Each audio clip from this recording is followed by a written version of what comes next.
आज आपल्या साध्या सराच्या स्टुडिओमध्ये मानसोपचार तज्ज्ञ दीपक कोरे सर आलेले आहेत.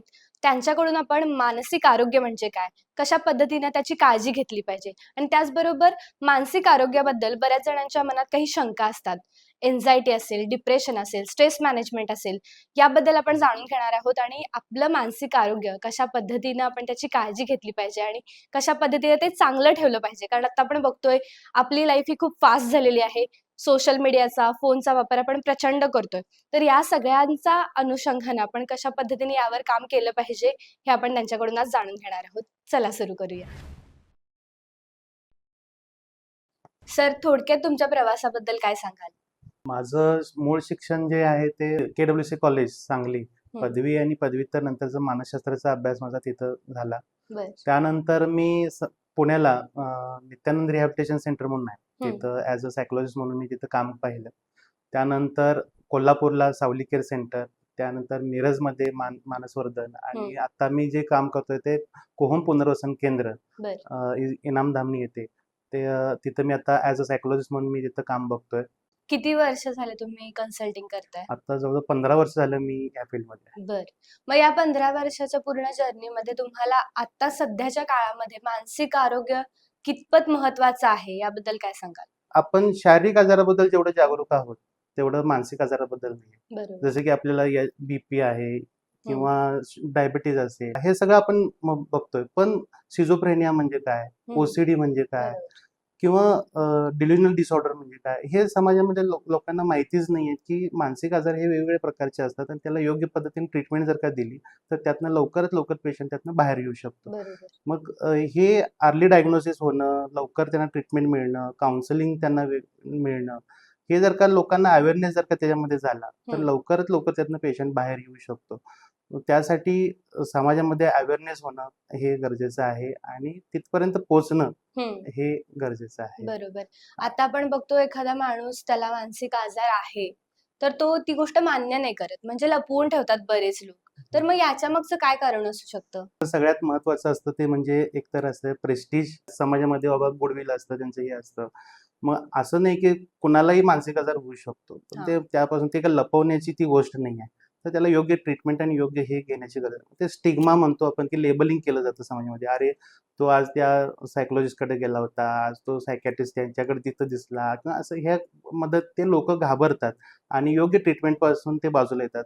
काही वेळेला लग्नाचा विषय येतो मुलाचा बनल्यानंतर, अरे मुलीचा विषय म्हणजे लग्न करायचं आहे, हं, मुलीचं तर लग्न करायचं आहे आणि असं ती ट्रीटमेंट घेते. मग त्यामुळे ती ट्रीटमेंट घेण्यापासून ते टाळाटाळ त्यांची होते आणि त्यामध्ये आणखीन मग आजार बळावतो काही वेळेला.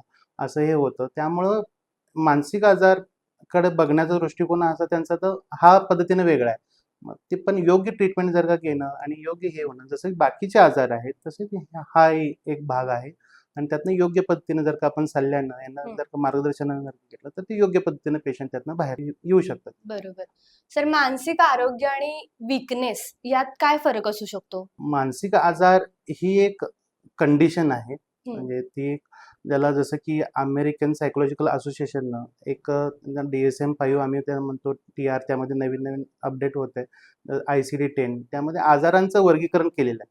त्यामध्ये मानसिक आजारांचा तर एक तो त्यांचे सायन्स सिम्प्टम, त्याचा कालावधी हे ठरलेलं आहे मानसिक आजाराचा. आणि हं. वीकनेस ही जनरलाइज वीकनेस असू शकतं. ती एक स्थिती आहे, ती तात्पुरतं आलेलं हे आहे.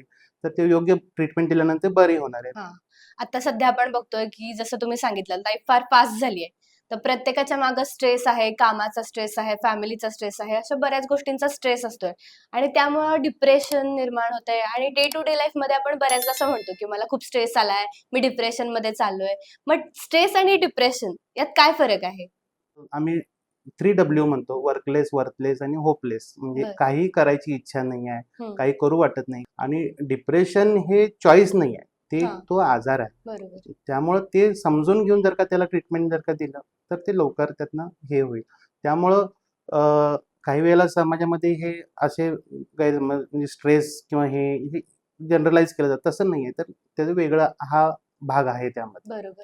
तुम्ही आत्तापर्यंत असं डिप्रेशन रिलेटेड कोणत्या पेशंटला ट्रीट केलंय का? आणि मग त्याचं काउन्सिलिंग तुम्ही कशा पद्धतीने केलंत? आता ह्यामध्ये आम्ही ज्यावेळी पेशंट आमच्याकडे येतात, त्यावेळी आम्ही त्याचं एक डायग्नोसिस करत असताना त्याचे आम्ही डेमोग्राफिक डिटेल्स, त्याची हिस्ट्री टेकिंग आम्ही म्हणतो त्यामध्ये. हा खूप महत्त्वाचा भाग राहतो, की पेशंटचं डायग्नोसिस करण्यासाठी. बरोबर. तर तो कुठल्या ह्याच्यातून आलेला आहे, बिलॉन्ग करतोय, कुठल्या हं, हं. एरियातून आलेला आहे, त्याचं एज्युकेशन काय आहे, त्याचबरोबर त्याचं मित्रपरिवार, त्याचं फ्रेंड, कौटुंबिक लाईफ त्याचं, हे सगळ्या गोष्टीची आम्ही ज्यावेळी त्याची हिस्ट्री घेतो हं. आणि त्याची आत्ताची जी काही त्याची साइन सिम्प्टम्स आहेत, ती लक्षणं आहेत, त्याचा आम्ही अभ्यास करून त्याला आम्ही ट्रीटमेंट करत असतो. मग त्यामध्ये सायकियाट्रिस्टचं म्हणजे जे डॉक्टरांचा जो महत्त्वाचा रोल असतो, त्यामध्ये ते डायग्नोसिस करून त्याला एक जे मेडिसिन आता कुठली गरजेचं आहे, तर त्यामध्ये अँटी डिप्रेसंट असतील, अँटीसायकोटिक्स असतील, तर ती कोणकोणत्या गरजेनुसार त्याला ती मात्रेनुसार ते देणं बरं. आणि त्यातनं ह्यामध्ये सुद्धा औषधं लगेच दिली म्हणून लगेच पेशंटला फरक पडत नाही. काही हं. वेळेला 8-15 दिवस कालावधी जावा लागतो. काही-काही औषधं अशी आहेत, की ती लाँग टर्ममध्ये नंतर त्याचे इफेक्ट दिसत हं, हं. असतात. त्यामुळं त्या औषधांच्या ह्यानं, की आपल्याला नंतर मग पुढे ती ट्रीटमेंट तीच ठेवायची, काय त्यामध्ये आणखीन बदल बदल करायचा, करायचे. हं. हे हळू-हळू आपण ते ठरवतो. मग ह्या बरोबर. पद्धतीने ती ट्रीटमेंट सायकियाट्रिक ह्यांच्या ड्रगची ट्रीटमेंट ही ठरत असते. आता आपण बघतोय सर वेगवेगळ्या गोष्टींचं ॲडिक्शन निर्माण होतंय. मोबाईल बरोबर, झाला, ड्रिंकिंग असेल किंवा बरोबर, स्मोकिंग असेल. अर्ली एजमध्ये या गोष्टी बरोबर. दिसून येतात. मग हे कशामुळे होतंय, की हार्मोनल चेंजेसमुळे होतंय, की तुम्ही ज्या लोकांसोबत राहताय, तुमचं सराउंडिंग कसं आहे, त्यामुळं होतंय? काय नेमकं कारण असू शकतंय? ह्यामध्ये आपण बघतो की आता सर्रास अ, तंबाखूजन्य पदार्थ, पान मसाला असेल, गुटखा, खैनी हे सगळे आता सर्रास दिसतायत काही-काही मुलांच्या मध्ये किंवा व्यसनांच्या मध्ये. ह्याला आम्ही म्हणतो गेटवे ॲडिक्शन, म्हणजे हं. सुरुवातीला ही घेतली जाणारी ॲडिक्शन. नंतर सेकंडरी काही वेळेला ह्यामध्ये वाढ झालेली दिसते. त्यामध्ये सिगारेट असेल, अल्कोहोल असेल, आता गांजासारखे अंमली पदार्थ असतील, ड्रग्स असतील, हे सुद्धा यांचं सुद्धा सेवन केलं जातं. बरोबर. ह्यामध्ये सगळ्यात महत्त्वाचा रोल आहे तो म्हणजे पीअर प्रेशर, मित्रपरिवार. हं. म्हणजे आपण मैत्री कोणाशी करतोय आणि तो मित्र कसा आहे. हं. हे त्यामध्ये मित्रांचं "अरे घे रे, काय होतंय त्याला, हं. एकदा घेऊन बघ." असं हे होतं आणि ते मित्रपरिवारांच्या ह्याच्यामध्ये ते प्रेशरमध्ये येऊन त्याचं ते ॲडिक्शन होतं. 8वी-9वी पासनं काही मुलांच्यामध्ये ॲडिक्शनचं प्रमाण आता ते दिसायला लागलेलं आहे. बरोबर. आम्ही आता हे काम करत असताना आम्हाला सुद्धा ते लक्षात येतंय, की काही-काही तर म्हणजे लहान-लहान वयामधली मुलं ही त्यामध्ये दिसतायत आणि नुसतं ॲडिक्शन नाहीये, तर त्या ॲडिक्शनमुळं काही वेळेला गुन्हेगारी प्रवृत्तीकडे मुलं झुकतायत. अल्कोहोल आणि ड्रग याचा ॲडिक्शनच्या अर्ली सायन्स काय आहेत? ह्यामध्ये एक तर आहे अल्कोहोलमध्ये काही वेळेला आपण बघतो, की झोप झोप न लागणं किंवा त्याला विथड्रॉल सिम्प्टम्स आम्ही म्हणतो. हं. अर्ली साइन म्हणजे काही वेळेला तो रात्री-रात्री उशिरा घरी येतोय, जास्त वेळ बाहेरच थांबतोय, हं. घरातल्यांशी जास्त संवाद साधत नाही आहे, एकटा राहायला लागलाय, लगेच चिडायला लागलेला आहे. हे अर्ली सायन्स आपण ह्याच्यामध्ये म्हणतो. ड्रग्समध्ये सुद्धा सेम तसेच हे होतात, की डोळे लाल झालेले असतात काही वेळेला व्यसनांच्या मध्ये. त्याचबरोबर ॲग्रेशन किंवा तोडफोड करणं, व्हायलेंट बिहेवियर असतं काही हं. वेळेला आणि मित्रांच्या मध्ये किंवा जास्त बाहेर थांबणं, हे ड्रग्समध्ये सुद्धा हे होत असतं आणि त्याचा इम्पॅक्ट त्याचं जेवण आणि ह्याच्यावरती सुद्धा होत असतो. काही वेळेला जेवण नीट होत नाही आहे किंवा व्हॉमिटिंग सारख्या काही तक्रारी होत आहेत. हं. हे जर का पालकांना लक्षात आलं तर वेळीच मुलाला म्हणजे लक्ष ठेवून आपल्याला वेळीच बाबा कुठेतरी काहीतरी चुकतंय हे लक्षात आलं तर वेळीच त्याला आपण त्यातनं बाहेर काढू शकू. बरोबर. व्यसन सोडण्यासाठी सर्वात महत्त्वाचा किंवा सर्वात उपयोगी अशी कुठली पद्धत असू शकते? ह्यामध्ये एक तर आहे म्हणजे व्यसन सोडण्यासाठी त्याला काउन्सिलिंग करणं, हे हं. सगळ्यात प्रभावी त्याला. दुसरं आहे ते म्हणजे मेडिसिन मॅनेजमेंट, त्याला गरजेनुसार औषधोपचार त्याला हे करणं. तिसरं आहे ते थेरपीज, त्यांना सायकोथेरपी म्हणजे आपण त्यांना म्हणू, की त्यातनं त्याला बाहेर काढणं. म्हणजे CBT असेल, REBT असेल, ह्या जर का त्याला दिल्या तर व्यसन सोडण्यासाठी लवकर त्यातनं ते बाहेर पडतं. बरं. काउन्सिलिंगनं नक्कीच त्यातनं ते चांगल्या बाहेर पद्धतीने. पडलेले आहेत. बरेच केसेस आता आता व्यवस्थित त्यांचं रुटीन लाईफ ते जगतायत हं. अशा ह्यामध्ये. बरोबर. यामध्ये कुटुंबाचा रोल कशा पद्धतीनं रिकव्हरीसाठी खूप, असू शकतो? खूप महत्त्वाचं आहे. यामध्ये 50% पेक्षा जास्त फॅमिलीचा यामध्ये खूप रोल महत्त्वाचा आहे. कारण फॅमिलीने जर का त्याला समजून नाही घेतलं, हं. तर तो त्यातनं बाहेर पडणार नाही. त्यामुळे त्याला समजून घेणं आणि त्याच्या बरोबरीनं उभं राहणं, हे फॅमिलीचं हे आहे यामध्ये. बरोबर. त्यामुळे त्याचा आजार समजून घेणं म्हणजे ॲडिक्शन हा पार्ट ऑफ डिसीज, तो एक ॲडिक्शन आहे. म्हणजे तो एक आजार आहे. म्हणजे तो काही हे नाही आहे म्हणजे तर ते समजून घेतलं तर त्याला लवकर फॅमिलीने सुद्धा त्यातनं बाहेर पडू शकतं. मग त्यामध्ये त्यांनी जर का त्याला हे केलं म्हणजे काही वेळेला आमच्याकडे असे केसेस झालेले आहेत, की व्यसनापासून तो बाहेर पडलेला आहे. हं.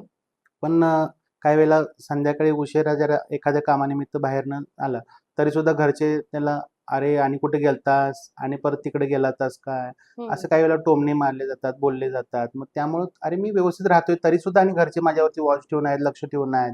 हं. असं काही वेळेला होतं आणि त्यामुळं आणखीन त्याच्या मनामध्ये कुठेतरी बॅक ऑफ माइंडला मी व्यवस्थित राहून सुद्धा कुठेतरी माझ्याकडे परत त्या नजरेनं बघतायत. मग ते कुठेतरी बॅक ऑफ हे होतंय आणि मग मी असाच आहे तर मग परत मग ॲडिक्शनकडे त्याचकडे त्याचं वळतात. हे होतं. हं. मग ह्यामुळं ट्रिगर कुठे ठरतंय किंवा त्याला परत रिलॅप्स होण्यासाठी काही हे होत आहेत का? रिलॅप्स त्याचे कशामुळे होत आहेत? हे जर का शोधले तर ते नक्कीच तो हे होईल.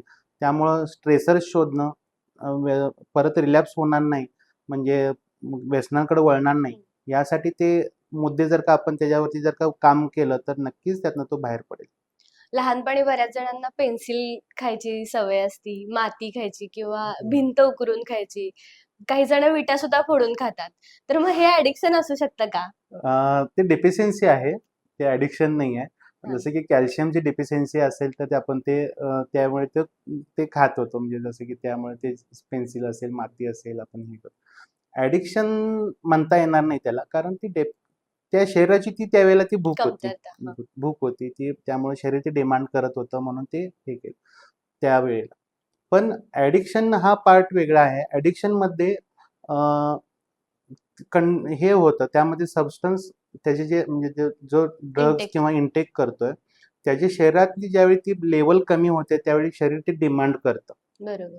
म्हणजे अल्कोहोल जर का घेत असेल, तर अल्कोहोलची मात्रा शरीरातली कमी झाली, की ते डिमांड करायला लागलं, की परत त्याची पावलं त्या दुकानाकडे वळतात हं. किंवा वाईन शॉपकडे वळतात.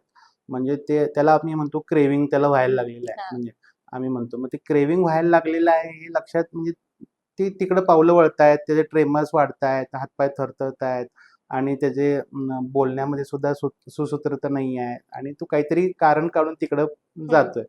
हे ॲडिक्शनचं मेन हे राहतं ह्यामध्ये सायन्स सिम्प्टम्स राहतात अशी. मग हे जर ह्यामध्ये मेनली आहे तो म्हणजे लेव्हल त्याची अल्कोहोल लेव्हल शरीरातली जर कमी व्हायला लागली, की ते तिकडं हे होतं. म्हणजे बरोबर. हा फरक आहे. म्हणजे ते डिपेंडन्सी वेगळं आणि ॲडिक्शन हा ॲडिक्शन वेगळं. बरोबर. असं आहे.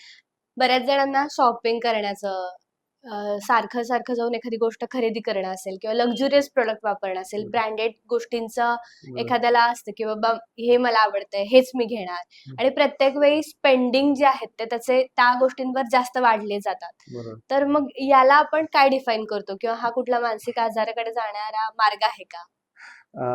ह्यामध्ये तसं लेबलिंग करता येणार नाही. पण तरीसुद्धा ह्यामध्ये पर्सनॅलिटी आणि बायपोलर डिसऑर्डरमध्ये आमच्या मॅनिक पर्सनॅलिटीमध्ये ह्यामध्ये असे केसेस आहेत, की जे स्पेंडिंग मनी म्हणजे पैसे जास्त खर्च करणं असेल, ब्रँडेड वस्तूंवरती, कपड्यांवरती, वेगवेगळे घड्याळ असतील, ह्याच्यावरती जास्त खर्च करणं आणि अ, ते हे करणं. पण अनावश्यक म्हणजे घरात ऑलरेडी आहेत, हं. तरीसुद्धा ते आणून हे करणं, स्टॉक करतात. स्टॉक हां. करणं, हे असंही हे मध्ये हे होतं. हे मॅनिक ह्याच्यामध्ये ते होत असतात काही वेळ लेव्हलला ते जाऊन. तर हे बिहेवियरल डिसऑर्डरमध्ये येतात. हे वर्तन आजारामध्ये हे येत असतात. काही-काही वेळेला अशी पर्सनॅलिटी सुद्धा असतात, की म्हणजे ते टिपिकल ह्यामध्ये की पैसे विनाकारण खर्च केले जातात. बाहेर खाण्यांवरती, ह्याच्यावरती, मोठमोठ्या हॉटेल्स असतील, रेस्टॉरंटवरती असे असे जाऊन तिथं खर्च करणं असेल, त्याचबरोबर खरेदी करणं असेल, मॉल्समध्ये जाऊन हे करणं. हं. मग नंतर काही वेळेला थो नं खरेदी करून येतात आणि नंतर मग त्यांना गिल्ट येतं. हां. अरे बाबा, तर हे मी काय रिग्रेट म्हणजे येतो हां, त्याचा. मग हां. असं हे. मग हे त्यामुळं ते साधता आलं पाहिजे, की मी कशावर खर्च करतोय आणि हे. मग ती वस्तू मला कितपत गरजेची आहे आणि हं. त्यातून मला त्यातनं किती त्याचा उपयोग होणार आहे. हे जर का बरोबर. त्या वेळेला जर का विचार केला तर ते होणार नाही आणि त्यानुसार ते अनावश्यक खर्च टाळले जातील. बरोबर. हे आत्तापर्यंत असा कोणता पेशंट तुम्ही हँडल केला आहे का या केसमध्ये? मानसिक आजारामध्ये बरेच असे केसेस आता हे आहेत, त्यातली एक केस मी सांगेन. त्याचं नाव मी सांगणार नाही. तो अमेरिकेमध्ये 10 वर्ष काम केलं त्यानं.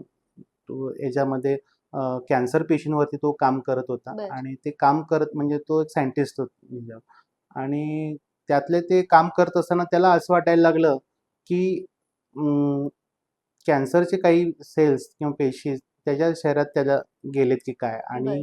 परत मला म्हणजे त्याला असं वाटायला लागलं की त्याला सुद्धा ते कॅन्सर झाले की काय. हं. सुरुवातीला एन्झायटी सारखी अशी लक्षणं त्याच्यामध्ये ती होती. त्यामुळे तिथनं सडन त्यानं ते अमेरिकेमधलं काम त्यानं सोडलं आणि सडन तो इंडियामध्ये निघून आला. इथं आल्यानंतर तो ही कारण सांगू शकत नव्हता घरच्यांना. त्यामुळे त्यानं जागतिक मंदी झाली आणि माझा जॉब गेला असं त्यानं कारण सांगितलं आणि ते लपवलं. हं. आसपास आमच्या ह्या सांगली मिरज भागात त्या रिलेटेड त्याचं काम नव्हतं. त्यामुळे तो पुण्याला काम करत होता. बरोबर. मग पुण्याला काम करत असताना तिथं सुद्धा त्याला ते एन्झायटी वारंवार म्हणजे हे जाणवत होती त्याला, की काय मला काहीतरी झालंय की काय किंवा हं. हे. त्यामुळे तो वरचेवर टेस्ट करायचा हं. जाऊन. मग ते त्याची एचबी, सीबीसी ह्या सगळ्या गोष्टी तो ब्लडमधल्या टेस्ट करायच्या, हे बघायचं. मग ते एन्झायटी मध्ये हायपोकॉन्ड्रायसिस म्हणून एक भाग आहे. म्हणजे टेस्ट करणं, हं. बघणं आणि त्यातून मग जज करणं आणि स्वतःला मग हे करणं. हा एक भाग असतो त्यामध्ये. तर हे होत असताना त्याला पुढे जाऊन त्याची लक्षणांची एवढी तीव्रता वाढली, की मी आता कॅन्सर होऊन मरणार आहे. मग मी अल्कोहोल पिऊन का मरू नये? दारू पिऊन का मरू नये? हं. म्हणून तो ड्रिंककडे वळला परत. बरं. म्हणजे एकतर मानसिक आजाराचं हे आहेच आणि दुसरं सेकंडरी त्यांना ॲडिक्शन. ॲडिक्शन. आणि एवढं त्याचं सेवन त्यामध्ये वाढलं, की नंतर तो अल्कोहोल डिपेंडंट निर्माण झाली. हं. व्हायचा तो परिणाम झाला, लिव्हरवरती परिणाम झाला, त्याचं लिव्हर फॅटी लिव्हर हे झालं. मग तो आमच्याकडे ट्रीटमेंटसाठी आला. ज्यावेळी आम्ही त्याचा अभ्यास केला, त्यावेळी त्याचं स्टडी हे सगळं लक्षात आलं. त्यावेळी सुरुवातीला आमच्या ॲडिक्शन म्हणूनच आम्ही त्याला ट्रीट केलं पहिला. पण ॲडिक्शन नंतर तो बाहेर पडला. पण नंतर कोग्निटिव्ह इम्पेअरमेंट म्हणजे काही वेळेला विथड्रॉलमधनं पेशंट बाहेर पडतात, पण कोग्निटिव्ह इम्पेअरमेंट काही वेळेला दिसत असतं. म्हणजे 1 हं. महिना, 2 महिने, 3 महिने काही वेळेला त्याचं कोग्निटिव्ह इम्पेअरमेंट काही वेळेला ते जे ब्रेनचे जे टिश्यू असतात ते नमनेस आलेला असतो. त्या पूर्ण क्षमतेने काम करू शकत नाहीत हं. त्यावेळेला. मग त्यामुळं टाईम, प्लेस, पर्सन किंवा ओरिएंटेशन ते वरचेवर त्यांचं फ्लक्च्युएट होत असतं. बरं. त्यावेळी ही कंडिशन त्याची होती. 2-3 महिन्यानंतर मग त्याला हळू-हळू लक्षात यायला लागलं, की मी कुठे आहे? काय हं. आहे? मग मला कशासाठी ॲडमिट केलंय? काय केलंय? मग ज्यावेळी आम्ही त्याच्याशी बोलायला लागलो, त्यावेळी संवाद साधायला लागलो. त्यावेळी मूळ आम्हाला मग त्याचं हे कळलं. कळलं, कारण समजलं. नाहीतर तोपर्यंत आम्ही अल्कोहोल म्हणून त्याचं ट्रीट ट्रीटमेंट करतो. करत होतो. हां. पण तसं व्यसन करत असताना त्याच्या पाठीमागं कारण काय आहे? आता आपण बघतो, की बरेचसे असे केसेस आहेत, की झोप येत नाही, जाऊन ड्रिंक करतायत. असे केसेस आहेत. हं. किंवा नवरा-बायकोचं भांडण झालंय, मग ड्रिंक मग ते नेमकं त्याचं कारण जर का शोधलं आणि त्याचं म्हणजे तो व्यसनाकडे का वळतोय हे जर का शोधलं गेलं आणि योग्य ते तिथं जर का त्याला मार्गदर्शन जर का झालं, तर नक्की त्यातनं तो बाहेर पडेल. बरोबर. जसं की त्याला ॲडिक्शनमधले आम्ही त्याला एन्झायटीसाठी आम्ही त्याला सीबीटी त्याला दिली, बिहेवियरल थेरपी आम्ही त्याला हे केलं. त्यातनं आर-ई-बी-टी त्याला दिली. त्याला रॅशनल थिंकिंग त्याला हे केलं. त्याचे थॉट प्रोसेस जे होते, त्याचे जे म्हणजे जो विचार करायचा, त्यामध्ये आम्ही चेंजेस त्याच्यामध्ये आणले आणि तो आता छान पद्धतीनं त्याचं लाईफ तो हे करतोय. बरं. त्यानं आता बरेचसे त्याने रिसर्च पेपर त्याने हे केलेत. अमेरिकन ह्याला सुद्धा ते पब्लिश झालेले आहेत. बरं. म्हणजे आता तो म्हणजे नॉर्मल लाईफकडे नॉर्मल वळतो. लाईफ तो जगतोय. म्हणजे बरोबर. हे मी ह्या वेळेला सांगेन. हं. बरोबर. सर आता आपण बघतो, की आपल्या सोशल मीडियामुळं किंवा Googleच्या वापरामुळं आपल्याला बऱ्याच गोष्टी मानसिक आजारांबद्दल लोक सर्च करतात आणि त्यातून ते विचार करून त्या गोष्टी बघतात, की बाबा काय आहे, नक्की याच्यामध्ये कोणकोणते प्रकार असतात. याच्यातला एक सगळ्यात प्रचलित म्हणायला गेलं तर म्हणजे आता जास्तीत जास्त जे ऐकतो ते ओसीडी. हो. म्हणजे ऑब्सेशनल हं. डिसऑर्डर हा हां. असं म्हणू शकतो आपण त्याला. बरोबर. एखाद्या गोष्टीचं म्हणजे हात वारंवार धुणं, कपडे स्वच्छ ठेवणं, जर बेडवर बेडशीट घातलं असेल तर ते व्यवस्थित करणं, बरोबर. चुन्या वगैरे येऊ बरोबर. नये त्यासाठी. मग हा पण एक मानसिक आजार होऊ हो. शकतो का? ओसीडी म्हणजे ऑब्सेसिव्ह कंपल्सिव्ह डिसऑर्डर. ह्यामध्ये मेन ऑब्सेशन असतात. म्हणजे अनिवार्य विचार असतात व्यक्तीला. म्हणजे कोणतेही विचार, ते कशाही पद्धतीचे विचार असतील, ते ऑब्सेशन ते येत असतात. हं. ती म्हणजे व्यक्ती स्वतःहून आणत नाही, तर ते विचार येत असतात त्या व्यक्तीला. बरोबर. आणि ते विचार आल्यानंतर व्यक्ती कंपल्शन म्हणजे कृतीमध्ये येत असते. म्हणजे ज्यावेळी हात धुणे हे नुसतं ऑब्सेशन असतं. पण ती कृतीमध्ये कधी येईल ज्यावेळी ती वारंवार हात धुईल त्यावेळी ती कृती म्हणजे कंपल्शन ती करायला पाहिजे. हं. म्हणजे ह्या पाठी मग ते हाताला काहीतरी माझ्या लागलेलं आहे, म्हणजे जंतू संसर्ग झालाय की काय, असं त्या व्यक्तीला कुठेतरी वाटत असतं म्हणून ती व्यक्ती वारंवार हात धुत असते. मग ते हात धुतल्यानंतर त्या व्यक्तीला सॅटिस्फाय हां, आता मी हात धुतलं. पण थोड्या वेळानंतर परत तसंच होतं. अस्वस्थता निर्माण होते. परत कृती, ऑब्सेशन होतं, परत कृती येते, कंपल्शन होतं. ही सायकल होत असते. म्हणजे हं. ओसीडीची ही सायकल असते ह्यामध्ये. आमच्याकडे एक जतकडली एक केस होती. नवीन लग्न झालं होतं आणि ती आमच्याकडे आली आणि हं. ती वारंवार हात धुवायची आणि हे. मग जवळ-जवळ दिवसभरातून 2,000 लिटरची टाकी संपेल एवढे ते हात बापरे! धुवायचे आणि नुसतंच हात इथून नाही तर इथून वरपासून ते हात हां. धुवायचे. आणि जतकडे बघतोय आपण की पाण्याचा पा किती अपव्यय आहे. मग हे असतानाच आम्ही त्यावेळी ट्रीटमेंट तिला चालू केली. आमच्याकडे ओसीडीसाठी आम्ही तिचं डायग्नोस केलं.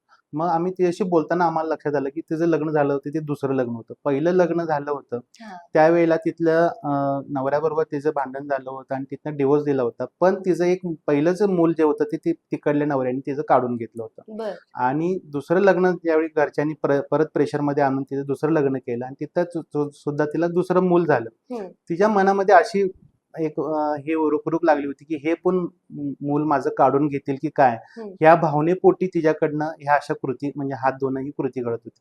त्यामुळे ओसीडीच्या ह्याच्यामध्ये काही वेळेला बॅक ऑफ माइंडला ते काही ना काहीतरी स्ट्रेस किंवा हे हं. व्यक्तीमध्ये ती हे असतं की त्यामुळे ती व्यक्ती ते कृतीकडं हे जातं. मग तसं बरोबर. केल्यानंतर माझं मूल नेणार नाही हं. किंवा घेऊन जाणार नाही असं तिला कुठेतरी ते वाटायचं. म्हणजे तिला मग आम्ही योग्य त्या पद्धतीने काउन्सिलिंग दिलं. तिला ते नवऱ्याचं आणि तिचं हे दोघांची आम्ही बसून त्यांना काउन्सिलिंग केलं आणि त्यांना सांगितलं की हे कधीही तुला सोडणार नाही. आणि हं. तो विश्वास त्यांना मिळवून दिला आणि नंतर मग ते हळू ती कृती कमी होत गेली. त्यामध्ये सीबीटी असेल, सिस्टमॅटिक डिसेन्सिटायझेशन असेल, वेगवेगळे पर्याय आम्ही त्यामध्ये वापरून तिला ती कृती आम्ही कमी करत तिची आणलो आणि बरं. ती आता तिचं संसारिक लाईफ छान पद्धतीने ती जगते. येस. असं. सर आता आपण एखाद्या मानसिक आजार झालेल्या रुग्णावर कशा पद्धतीने काम करतो, त्याचं शेड्यूल कशा पद्धतीने बनवतो ओके. आणि ते तुमच्यासोबतच असतात का? मग तुम्ही त्यांचं काउन्सिलिंग कशा पद्धतीने करता? मानसिक आजार किंवा हे असे जे पेशंट्स असतात, त्यावेळी आमच्याकडे ज्यावेळी येतात, त्यावेळी आम्ही त्यांची केस हिस्ट्री किंवा हे जे डेमोग्राफिक डिटेल्स त्यांचे आम्ही घेऊन सगळे ते हे हं. करतो. मग आल्यानंतर त्यांचं आम्ही एक टाईम टेबल ठरवलेलं आहे. जसं की अ, योगा असेल, प्राणायाम असेल, हं. वेळेवर उठणं असेल, त्यांचं जेवण, चहा, नाश्ता हे वेळच्या वेळी. त्याचबरोबर त्यांना वर्क त्यांचे आम्ही म्हणजे डेली रुटीन त्यांचं केलेलं आहे. हं. त्यामध्ये ग्रुप ॲक्टिव्हिटी असतात, खेळ असतात, मनोरंजन असतात. बरोबर. त्याचबरोबर त्यांना स्वतःला काही गाणी किंवा संगीत ह्यासाठी सुद्धा आम्ही त्यांना टाईम दिलेला आहे. म्हणजे ह्यातनं एक त्यांचा हे टाईम हे दिवसभराचं त्यांचं एक शेड्यूल केलेलं आहे. जेणेकरून ते बिझी पण राहतील आणि त्यातनं ते व्यक्त पण होतील. संगीत बरोबर. हे सगळ्यात चांगलं माध्यम आहे की व्यक्त होण्यासाठी आहे. थेरपी. हं. त्यामुळं संगीत असेल, ग्रुप म्हणजे आम्ही रोल प्ले त्यांना आम्ही देत असतो. रोल प्ले टेक्निकमधनं पेशंट्स काही वेळेला विरुद्ध लिंगी आम्ही रोल देत असतो. जेणेकरून त्या रोलमध्ये व्यक्ती गेल्यानंतर वडिलांच्या रोलमध्ये जर का मुलगा गेला, तर तिथं वडील कसे जबाबदारी. बिहेव करतात, हे जर का त्याला समजलं, तर ते नक्कीच त्याला ते क्लिक होईल, की बाबा वडिलांच्या भूमिकेत गेल्यानंतर मला कळेल, की बाबा हं. कसं वडील हे करतायत. मग ते त्यांनी ओरडणं त्यांचं कसं योग्य आहे. हे हं. त्याला जर का समजलं, तर तो नक्कीच त्यातनं त्यातनं बाहेर त्याला पडतो. वडिलांच्या बद्दलची असलेली जो राग आहे, तो कमी व्हायला नक्की मदत हं. होईल. त्यामुळे रोल प्ले टेक्निक असतील, हं. ह्या त्याचबरोबर संगीत असेल, हे आम्ही त्यांना हे देत असतो आणि त्यातनं ते मग ह्या टेक्निक्समधनं वापर करून त्यांना बाहेर काढतो. आणि दुसरा महत्त्वाचा भाग असतो तो काउन्सिलिंग आणि सायकोथेरपी. काउन्सिलिंगमध्ये पेशंटना आम्हाला अल्टरनेट डे आम्ही त्यांना काउन्सिलिंग त्यांना देत असतो. त्यामध्ये काउन्सिलिंगमध्ये त्याचं प्लॅन ऑफ मॅनेजमेंट केलं जातं. ज्यावेळी तो आमच्याकडे येतो त्यावेळी त्याचं प्लॅन केलं जातं. म्हणजे हं. त्याचं शॉर्ट टर्म आणि लाँग टर्म असे 2 आम्ही त्याचे प्लॅन करतो. मग आजारापणामुळे त्याचं डेली रुटीन डिस्टर्ब झालेलं आहे, फॅमिलीचं कौटुंबिक त्याचं इंटरपर्सनल रिलेशनशिप प्रॉब्लेम असेल, पर्सनल हायजीन असेल, ह्या सगळ्या गोष्टी आम्ही त्याच्यात ज्या आहेत त्या फोकस करून त्या पद्धतीने ते वर्क करून त्याच्यात ते सुधारणा करणं गरजेचं असतं. तर बरोबर. ते आम्ही करतो. लाँग टर्ममध्ये मग मेडिसिन मॅनेजमेंट फॉलोअप आले, त्याला परत 15 दिवसानंतर तो भेटणं असेल आणि त्याला त्यावेळेच्यानुसार सिच्युएशननुसार काय काउन्सिलिंग करणं गरजेचं हं. आहे. हे आम्ही त्यावेळेला देत असतो आणि ह्यात सगळ्यात महत्त्वाचा भाग असतो तो म्हणजे आजाराबद्दलची जागृती. त्याला आम्ही म्हणतो इन्साईट. इन्साईट म्हणजे काय, त्याला हा जो काय आजार आहे त्याला इन्साईट डेव्हलप करणं आणि त्यातून हे हा आजारामुळं त्याचं काय काय गोष्टी इम्पॅक्ट होत आहेत आणि तू त्यातनं कसं बाहेर पडणं, हम्म. हे त्याला जागृती जर का त्याला करून दिली तर नक्कीच त्यातनं तो हे बाहेर पडतो. मग ह्या पद्धतीने आम्ही त्यांचं टाइम टेबल केलेलं आहे आणि त्यातनं ते बाहेर पडतायत आता. गुड पॅरेंटिंग याबद्दल तुम्ही काय सांगाल? अपेक्षा पालकांच्या खूप वाढत चाललेल्या आहेत मुलांच्या बद्दलच्या. माझं मूल हे सगळ्यात पहिलाच आलं पाहिजे, सगळ्यात हे आलं पाहिजे, असं प्रत्येक पालकांना ह्याच्यामध्ये वाटत असतं. मग मी ह्या वेळेला असं सांगेन की प्रत्येक वेळी नंबर येणं महत्वाचं नाहीये, पण तो त्या प्रोसेस मधनं जातोय हम्म. हे जर का त्यांनी जर का समजून घेतलं हम्म. तर ते खूप महत्वाचं ह्या वेळेला मी समजेन की प्रत्येक वेळेला अव्वलच मुलगा आला पाहिजे, नंबरच काढलं पाहिजे आणि त्यासाठी अट्टहास, त्यांच्या अपेक्षा हम्म. ह्या पालकांच्या बघायला मिळतात. पण तसं न राहता की तो त्या प्रोसेस ते अनुभवतोय ना, हम्म. त्यातनं तो जातोय ना, हे जर का हे झालं तर तिथं सपोर्ट, बाबा तू करू शकशील, तू जमेल तुला, करेल. पण तिथं प्रेशरच न आणता तो ते अनुभव दे, ती गोष्ट तो अनुभव दे. बरोबर. एक आहे ते म्हणजे सुजाण पालकत्व आम्ही म्हणतो. मग सुजाण पालकत्व म्हणजे काय? नुसतं मूल घडत नाही, तर पालक सुद्धा घडत असतात मुलाबरोबर. ज्यावेळी मूल एखादं घडत असतं म्हणजे जन्माला, कारण पालक सुद्धा नवीनच असतात त्यांना घडवण्यासाठी. म्हणजे मग त्यामुळे पालक सुद्धा सुजाण असणं गरजेचं आहे. मग त्यामुळं आपल्या मुलाला काय देणं, जसं की आपल्याला पूर्वी एकत्र कुटुंब पद्धती होती, सगळं हे होतं. मग त्याबरोबर शेअरिंग करत होतो, आपण बसून बोलत होतो, खेळ सगळे हे खेळ, सोशल हम्म. खेळ आपले सगळे होते, आउटडोअरचे सगळे खेळ आपण खेळायचो.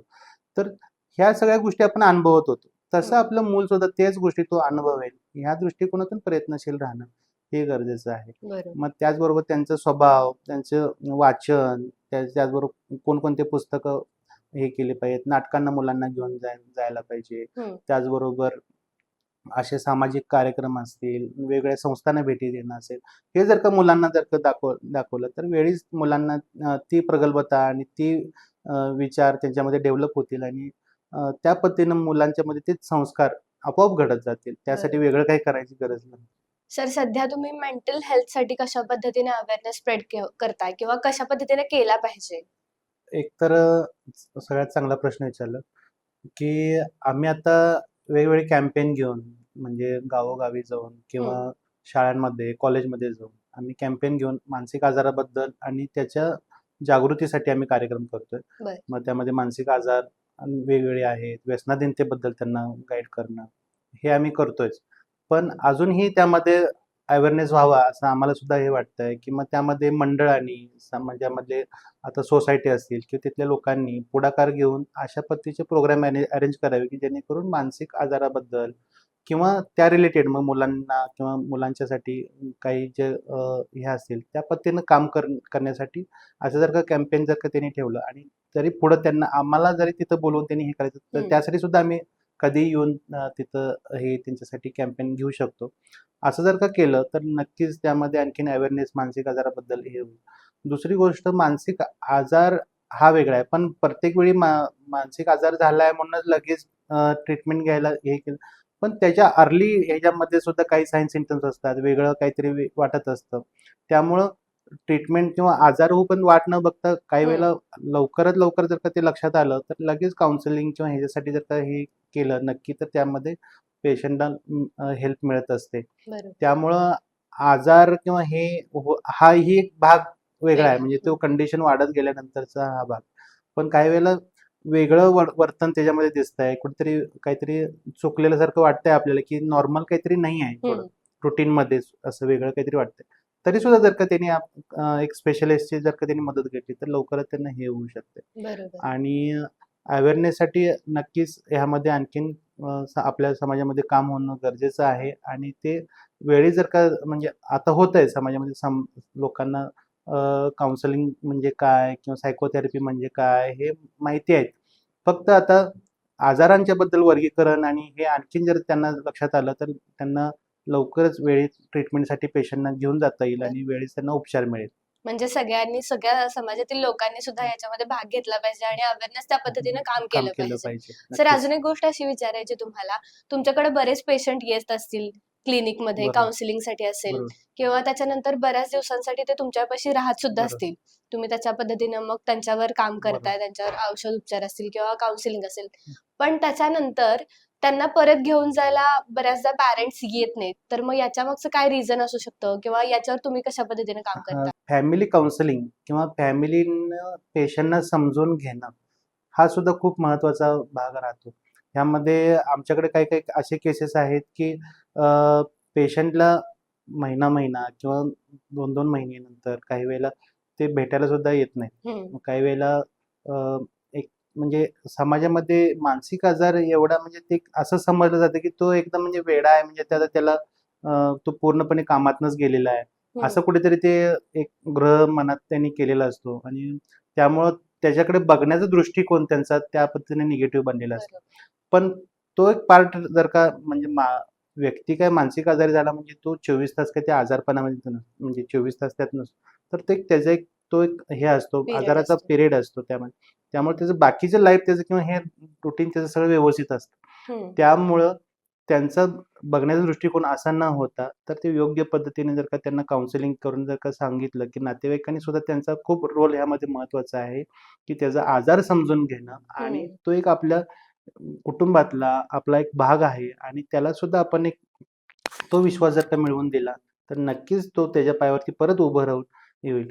असे बरेच केसेस आहेत, की ते बरे झालेले आहेत आणि अजून सुद्धा काही वेळेला हॉस्पिटलमध्ये, काही वेळेला तसेच राहिलेले आहेत, असं आहे. पण आता नवीन नियमानुसार मेंटल हेल्थ ॲक्ट आता बदललेला आहे. आता नवीन 2017चा नवीन नियमानुसार बदललेला आहे आणि पेशंटला 3 महिन्यानंतर त्याला डिस्चार्ज करणं आणि त्याला मूळ त्याच्या लाईफमध्ये त्यांना परत त्यांच्या दैनंदिन रूटीनमध्ये त्यांना हे करणं. हे आता मेंटल हेल्थ नवीन ॲक्ट जो आता नवीन आलेला आहे, त्यामध्ये ते मेन्शन आहे. हं. त्यामुळं ह्यामध्ये रुग्णाचा सुद्धा अधिकार आहेत, की बरोबर. त्याला सुद्धा त्याचं लाईफ जगण्यासाठी, त्याला हे होण्यासाठी त्यांनी हे करणं गरजेचं आहे. घेऊन तर जाणं गरजेचं आहे. हां, हे.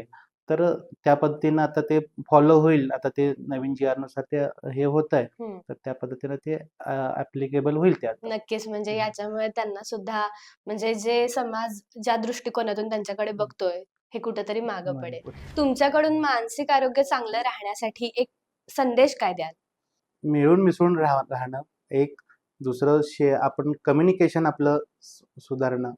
त्याचबरोबर अ, घरातल्या कुटुंबाला क्वालिटी टाईम आणि म्हणजे हे देणं, वेळ देणं. वेळ वेळ देणं आणि दुसरी गोष्ट आपलं स्वतःसाठी वेळ देणं. म्हणजे हं. ह्यामध्ये व्यायाम असेल, मेडिटेशन असतील आणि छंद स्वतःचे जोपासणं. हे जर का साध्य केलं तर नक्कीच मानसिक स्वास्थ्य व्यक्तीचं चांगलं राहण्यासाठी मदत होईल. तुम्ही तुमच्याकडून 3 पुस्तकं कोणती सांगाल अ, वाचण्यासाठी? एक आहे ते मी अल्बर्ट एलिस हे मी पुस्तक अंजली जोशी यांचं आहे. बरं, ते एक पुस्तक तुम्हाला रॅशनल थिंकिंगसाठी खूप मदत करू शकेल बरं, यामध्ये. दुसरं आहे ते म्हणजे अ, मानसिक प्रथमोपचार म्हणून एक आहे. बरं. प्रतिभा देशपांडे यांचं ते पुस्तक आहे. तर हे म्हणजे हे का सांगेन, की आजार झाल्यानंतर उपाययोजना करण्यापेक्षा त्याचं का प्रथमोपचार जर का आपण केले, अवेअरनेस. हां. तर नक्कीच त्यातनं हे होईल. त्यामुळं अगोदरच प्रथमोपचार म्हणजे त्याच्याबद्दल आपण जाणीव-जागृती जर का आपण ते हे केलं, तर नक्कीच त्यातनं आपण बाहेर पडू शकतो. बरोबर. तर त्यामुळं हे एक पुस्तक मी ह्या वेळेला सांगेन. बरोबर. Yes. Thank you so much sir. खूप छान पद्धतीने तुम्ही माहिती दिलीत आणि त्याचबरोबर ॲडिक्शन म्हणजे नक्की काय? आणि एन्झायटी असेल, स्ट्रेस असेल, डिप्रेशन असेल, स्ट्रेस मॅनेजमेंट असेल, याबद्दल खूप छान सांगितलत तुम्ही. आज तुम्ही साध्या सराच्या स्टुडिओमध्ये आलात, याबद्दल तुमचे खूप खूप आभार. धन्यवाद. Thank you. Thank you. या पॉडकास्टमधून तुम्हाला मेंटल हेल्थ रिलेटेड बऱ्याच गोष्टी समजल्या असतील आणि ॲडिक्शन काय आहे, कशा पद्धतीने त्याच्यावर आपण काम केलं पाहिजे आणि त्या गोष्टीतून कसं बाहेर पडलं पाहिजे, लांब राहिलं पाहिजे हेही समजलं असेल. अशाच नवनवीन पॉडकास्टसाठी आमच्या साध्या सरळ पेजला नक्की सबस्क्राईब करा आणि त्याचबरोबर Instagramला सुद्धा आम्हाला फॉलो करायला विसरू नका. कारण वेगवेगळे रील्स तुमच्यासाठी येणार आहेत तिथं सुद्धा. आणि हा पूर्ण पॉडकास्ट तुम्हाला कसा वाटला? कमेंट करून नक्की सांगा आणि बेल आयकॉन दाबायला विसरू नका.